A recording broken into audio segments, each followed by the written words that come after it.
نے فرمایا میری قبر کو عیدگاہ نہ بناؤ اور نہ ہی اپنے گھروں کو قبرستان بناؤ، مجھ پر درود بھیجو، تم جہاں کہیں بھی ہو تمہارا درود مجھ تک پہنچ جاتا ہے۔ اللہ یہود پر لعنت بھیجے جنہوں نے اپنے انبیاء کی قبروں کو مسجد بنا لیا۔ پھر کہا تم اور اندلس میں موجود شخص نبی صلی اللہ علیہ وسلم پر درود بھیجنے کے معاملے میں برابر ہو، یعنی ایک شخص وہاں بیٹھا ہے ہزاروں میل دور اور تم یہاں، دونوں کا درود برابر ہی پہنچے گا آپ کو۔ تو کہیں بھی پڑھ سکتے ہو، صرف قبر کے پاس بیٹھ کر ہی نہیں پڑھنا، یا صرف مسجد نبوی میں ہی نہیں بلکہ ہر جگہ۔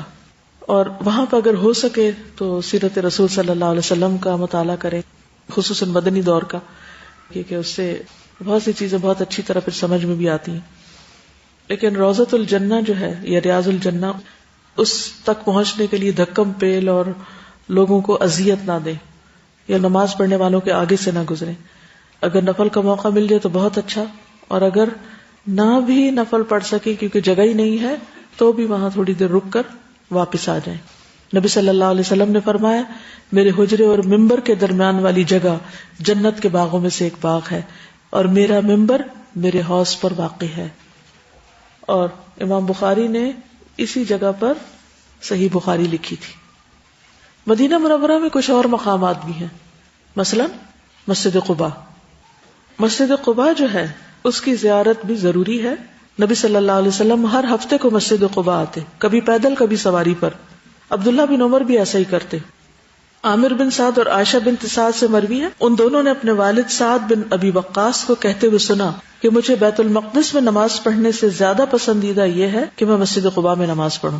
مسجد قباء جاتے ہوئے باوضو ہو کر گھر سے نکلنا، رسول اللہ صلی اللہ علیہ وسلم نے فرمایا جو اپنے گھر سے خوب اچھی طرح وضو کرے پھر مسجد آ کر نماز پڑھے اس کو عمرہ کے برابر اجر ملے گا۔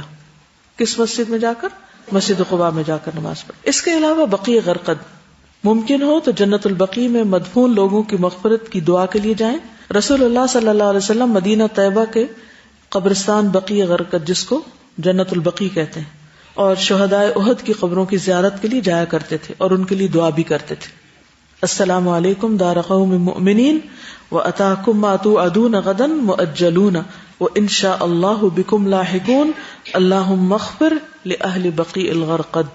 اے مومنو تمہارے اوپر سلام ہو، تمہارے پاس وہ چیز آ چکی ہے جس کا تم سے وعدہ کیا جاتا تھا کہ مستقبل میں وہ تم کو ملے گی، یعنی موت کے بعد تم اس موقع پر یا اس وعدے کو پہنچ چکے ہو۔ اگر اللہ نے چاہا تو ہم تم سے ملنے والے ہیں، اے اللہ بقیع غرقد والوں کی مغفرت فرما۔ پھر جبل احد، احد کا پہاڑ، نبی صلی اللہ علیہ وسلم نے فرمایا تھا کہ احد ہم سے محبت کرتا ہے اور ہم اس سے محبت کرتے ہیں۔ یہ وہی پہاڑ ہے جس پر ایک مرتبہ نبی صلی اللہ علیہ وسلم، حضرت ابو بکر، حضرت عمر اور عثمان جب اس پہ چڑھے تھے تو احد کانپ اٹھا تھا۔ آپ نے فرمایا احد سکون کر، اس وقت تجھ پر ایک نبی، ایک صدیق اور 2 شہید کھڑے، صدیق ابو بکر اور 2 شہید حضرت عمر اور عثمان۔ کچھ چیزوں سے پرہیز بھی کرنا چاہیے، جن میں خاص طور پر روضہ مبارک کے ساتھ لگی ہوئی جالیاں جو ہیں ان کو چھونا اور چومنا اور ان سے چمٹنا یا اپنی آوازیں بلند کرنا، اسی طرح آپ کی قبر مبارک پر آوازوں کا بلند کرنا، شور ہنگامہ کرنا، قبر مبارک کی طرف دیکھ کے دعا کرنا، یعنی یا پھر رکوع کرنا یا اس طرف منہ کر کے سجدہ کرنا یا اس کے پاس ہی تلاوت وغیرہ کے لیے بیٹھ جانا یا اس کا طواف کرنا، یہ تمام چیزیں اس میں سے کچھ تو ہے ہی شرک اور کچھ شرک کی طرف لے جانے والی ہیں، لہٰذا ان چیزوں سے پرہیز کرنا چاہیے۔ چند باتیں مسجد کے آداب سے متعلق، حاجیوں کے لیے بھی اور عام لوگوں کے لیے بھی مسجد کے آداب کو ملحوظ رکھنا بہت ضروری ہے، اور اس کی یاد دہانی آپ کو کرانا ضروری سمجھتی ہوں، کیونکہ خصوصاً خواتین جب وہ حج یا عمرے کے لیے جاتی ہیں تو مسجد کے آداب انہیں معلوم نہیں ہوتے، اس لیے بہت سی ایسی چیزیں سرزد ہو جاتی ہیں کہ جو نہیں ہونی چاہیے۔ مسجد جاتے وقت گھر سے وضو کر کے چلنا چاہیے، الا یہ کہ ضرورت پیش آ جائے تو وہاں ایمرجنسی میں دوبارہ کر لیا جائے، ورنہ اگر سارے لوگ وہاں پہنچ کے وضو کریں گے تو اس کے 2-3 نقصان ہیں۔ ایک تو یہ ہے کہ وہاں ایک رش بہت ہو جائے، لوگ کیچڑ کر دیتے ہیں۔ تیسرا ہے کہ مسجد کے ریسورسز بلا وجہ ہم فری میں یوز کرتے ہیں، جو کہ ہمارا حق نہیں ہے۔ وہ ایک فیسلٹی ضرور ہے لیکن یہ ہے کہ اس کو مس یوز نہیں کرنا چاہیے۔ تو اپنے گھر سے ہی وضو وغیرہ کر کے صاف ستھرے ہو کر نماز کے ارادے سے نکلنا چاہیے. نبی صلی اللہ علیہ وسلم نے فرمایا جو آدمی اپنے گھر سے وضو کرے پھر وہ اللہ کے گھروں میں سے کسی گھر کی طرف چلے تاکہ وہ اللہ کے فرائض میں سے ایک فرض کو پورا کرے تو اس کے قدموں میں سے ایک سے گناہ مٹیں گے, دوسرے قدم سے درجہ بلند ہوگا.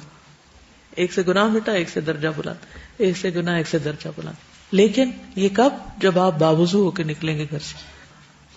پھر لباس اور منہ کو صاف رکھنا. نبی صلی اللہ علیہ وسلم نے فرمایا جس نے لہسن کی ترکاری میں سے کچھ کھایا, جس نے پیاز, لہسن اور گنا کھایا, وہ ہماری مسجد کے قریب نہ آئے, کیونکہ فرشتے ان چیزوں سے تکلیف محسوس کرتے ہیں جن سے انسان تکلیف محسوس کرتے ہیں. اگر رہائش گاہ دور ہو اور مسجد چل کے جانے میں دقت بھی ہو رہی ہو تو اس پہ پریشان نہیں ہونا چاہیے, کیونکہ ان کا اجر سب سے زیادہ ہے جن کا گھر سب سے دور ہے, کیونکہ قدم لکھے جاتے ہیں. بنو سلمہ نے مسجد کے قریب شفٹ ہونے کے لیے اپنے ارادے کا اظہار کیا تو آپ صلی اللہ علیہ وسلم نے کیا فرمایا؟ دیارکم دیارکم تکتب آثارکم, جہاں رہ رہو وہیں رہو, تمہارے آثار لکھے جاتے ہیں, قدم لکھے جاتے ہیں.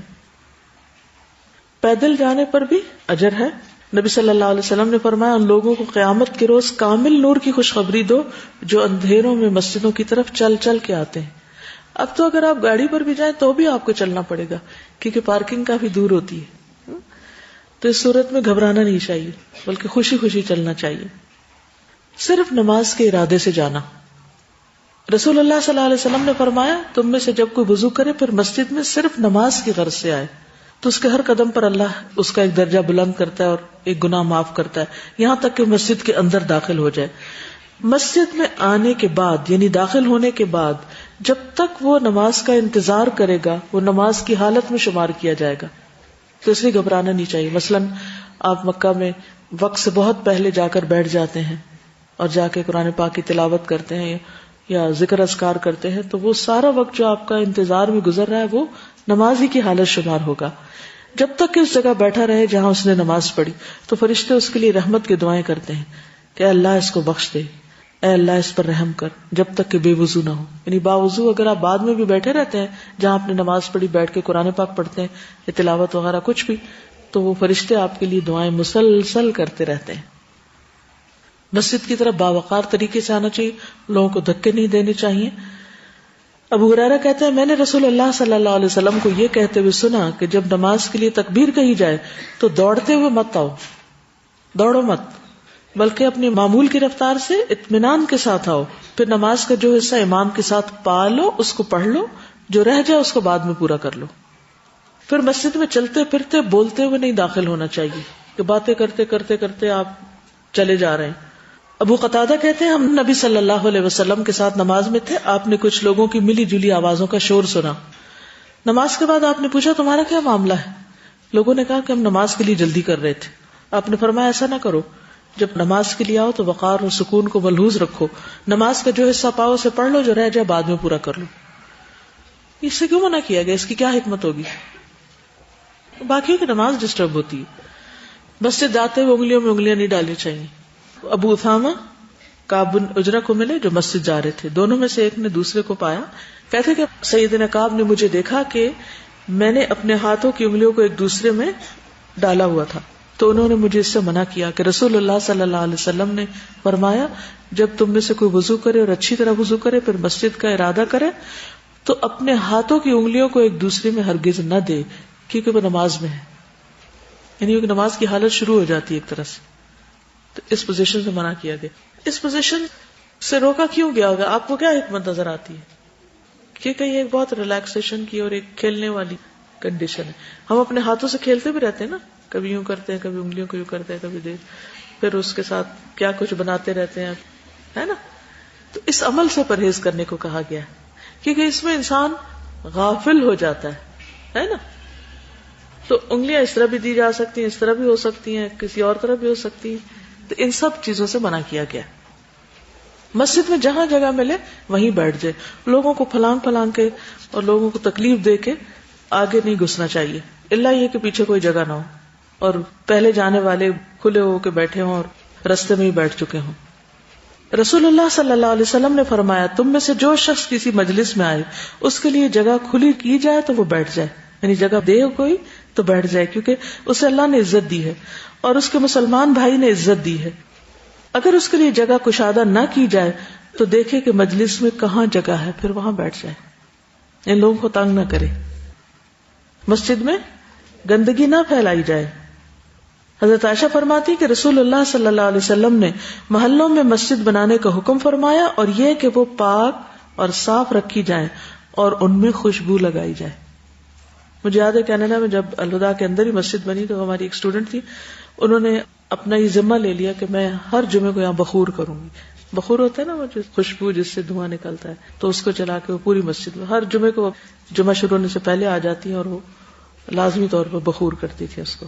تو یہ نبی صلی اللہ علیہ وسلم کا حکم ہے کہ مسجدوں میں خوشبو لگائی جائے اور گندگی سے پرہیز کیا جائے۔ نبی صلی اللہ علیہ وسلم نے فرمایا جس شخص نے قبلہ رخ تھوک دیا وہ قیامت کے دن اس حال میں آئے گا کہ اس کا تھوک اس کی دونوں آنکھوں کے درمیان پیشانی پر ہوگا، وہ منہ پہ تھوک لے کے آئے گا۔ تو مسجدیں تھوکنے کے لیے نہیں ہوتی اور قبلہ رخ نہیں تھوکنا چاہیے بیٹھ کے انسان کو۔ انس بن مالک سے روایت ہے کہ ہم رسول اللہ صلی اللہ علیہ وسلم کے ساتھ مسجد میں بیٹھے تھے کہ اتنے میں ایک دیہاتی آیا اور مسجد میں پیشاب کرنے لگا، تو اصحاب رسول نے فرمایا ٹھہر جا، فرمایا اس کو چھوڑ دو، مت روکو، کیونکہ اگر اس کو روکتے تو وہ اٹھ کے اسی حال میں چلتا تو زیادہ گندگی پھیلتی۔ تو رسول اللہ صلی اللہ علیہ وسلم نے پیشاب کرنے کے بعد اس کو بلوایا اور فرمایا کہ مسجد اللہ کے ذکر کے لیے اور یہ اس کام کے لیے نہیں ہے، یہ مسجد ہے اللہ کے ذکر، نماز پڑھنے اور قرآن پڑھنے کے لیے بنائی گئی ہیں۔ یہ اسی طرح آپ نے فرمایا، پھر ایک آدمی کو حکم دیا، وہ پانی کا ڈول لایا اور آپ نے اس سے کہا اس کو بہا دیا۔ یعنی اگر کوئی شخص کسی بھی طرح کی کوئی گندگی چھوڑ جائے تو ہمارا کیا فرض بنتا ہے؟ اس کو اٹھا لیں۔ مسجد میں آوازیں بلند نہیں کرنی چاہیے، چیخنا چلانا نہیں چاہیے۔ اسی طرح اللہ کے سوا کسی اور کی عبادت وہاں نہیں ہونی چاہیے۔ وَأَنَّ الْمَسَاجِدَ لِلَّهِ فَلَا تَدْعُوا مَعَ اللَّهِ أَحَدًا۔ پھر مسجد میں بیٹھ کے لوگوں کو غلط مسائل نہیں بتانے چاہیے، کیونکہ بعض لوگ وہاں بیٹھ کے فتوے دینے شروع کر دیتے ہیں۔ پھر اپنے سترہ کا خیال رکھنا چاہیے۔ بعض لوگ فرض نماز کے بعد جب سنتیں پڑھتے ہیں تو سترہ نہیں رکھتے۔ سترہ کیا ہے؟ آگے رکاوٹ رکھیں، مثلاً اپنا بیگ رکھ لیں، ضروری ہے تاکہ دوسرے لوگ گناہگار نہ ہوں گزر کے۔ نمازیوں کے آگے سے نہیں گزرنا چاہیے۔ نبی صلی اللہ علیہ وسلم نے فرمایا نمازی کے آگے سے گزرنے والے کو اگر معلوم ہو جائے کہ اس پر کتنا گناہ اور عذاب ہے تو اس کے بدلے 40 کھڑا رہنا پسند کرے۔ اب 40 دن یا سال یہ نہیں بتایا، لیکن 40 کا لفظ بتایا، بجائے اس کے کہ اس کے آگے سے وہ گزرے۔ تو اس بات کا بہت اہتمام کریں کہ کسی نماز پڑھتے بندے کے آگے سے نہ گزرے۔ دونوں کی ذمہ داری ہے، گزرنے والے کی بھی کہ وہ دیکھ کے گزرے، اور نماز پڑھنے والے کی بھی کہ وہ گناہگار نہ کرے اور سترہ رکھے۔ صف بندی پہ خصوصی توجہ دینے کی ضرورت ہے۔ نبی صلی اللہ علیہ وسلم نے فرمایا صفیں درست رکھا کرو، کیونکہ تمہاری صفیں ملائکہ کی صفوں کے مشابہ ہوتی ہیں۔ کندھے ملا لیا کرو، اور کندھوں کو آگے پیچھے نہیں ہونا چاہیے۔ درمیان میں خلا کو پر کر لیا کرو، اور اپنے بھائیوں کے ہاتھوں میں نرم ہو جایا کرو۔ اگر کوئی کہے کہ ساتھ مل جاؤ تو ساتھ مل جائے، اور شیطان کے لیے جگہ نہ چھوڑو۔ جو شخص صف کو ملاتا ہے اللہ اسے جوڑتا ہے، اور جو صف کو توڑتا ہے اللہ اس کو توڑتا ہے، یعنی اپنی رحمت سے کاٹ دیتا ہے۔ نبی صلی اللہ علیہ وسلم نے فرمایا قسم ہے اس ذات کی جس کے ہاتھ میں میری جان ہے، میں دیکھتا ہوں کہ چھوٹی بھیڑوں کی طرح شیاطین صفوں کے بیچ میں گھس جاتے ہیں۔ تو نماز میں کیا خشوع ہوگا اگر اس میں گیپس ہوں گے؟ تو شیطان گھوم پھر رہا ہے بیچ میں۔ اسی طرح پہلی صف پوری کرنی چاہیے۔ پھر نماز کا انتظار کرتے وقت لغو باتیں نہیں کرنی چاہیے۔ پھر اسی طرح مسجد میں بیٹھ کے بلند آواز سے تلاوت نہیں کرنی چاہیے، اس سے کیا ہوگا؟ دوسرے لوگوں کو تکلیف ہوگی، کیونکہ ہر کوئی اپنے اپنے ذکر، عبادت اور دعا وغیرہ میں مصروف ہے۔ اب یہ ہے کہ جب حج کرنے کے بعد آپ واپس لوٹیں اپنے گھروں کو، تو باقی زندگی کو بھی حج کے مطابق گزاریں۔ چلیے، آپ کا حج تو یہاں مکمل ہوا، اب اجازت۔ سبحانک اللہم و بحمدک، اشہد ان لا الہ الا انت، استغفرک و اتوب